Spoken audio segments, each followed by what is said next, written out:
দয়া করে আপনারা প্লাস্টিক ফেলে রাখবেন না। এরপরে ড্রেনগুলো বন্ধ হয়ে যায়, নালাগুলো বন্ধ হয়ে যায়, জল সরবরাহ হতে পারে। এদিকে নজর রাখবেন। আর ইলেকট্রিকের কাজ সকলে নজরে রাখবেন, যাতে কোনো রকম কোনো অঘটন কোথাও না হয়।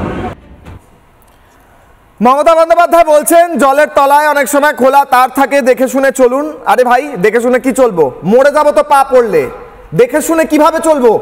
জলের তলায় তার পড়ে আছে, মমতা বন্দ্যোপাধ্যায় মেনে নিচ্ছেন এবং দেখে শুনে চলতে বলছেন। কিভাবে দেখে শুনে চলবো দিদি? বলুন কিভাবে দেখবো জলের তলায়? জলের মধ্যে সুইমিং করে দেখে শুনে চলবো। আমরা এই মমতা ব্যানার্জি যা বলছেন সে তো আগেও এনার অনেক স্টেটমেন্ট এরকম শুনেছি। দিদি বললেন কত অজুহাতও শুনেছি। মমতা বন্দ্যোপাধ্যায় এবং তার দলের প্রতিনিধিরা তাদের অযোগ্যতা ঢাকতে নির্লজ্জ মিথ্যাচার করছেন। আমরা জানি ভারতীয় আবহাওয়া দপ্তর IMD এর আগেই কমলা সতর্ক বার্তা জারি করেছিল।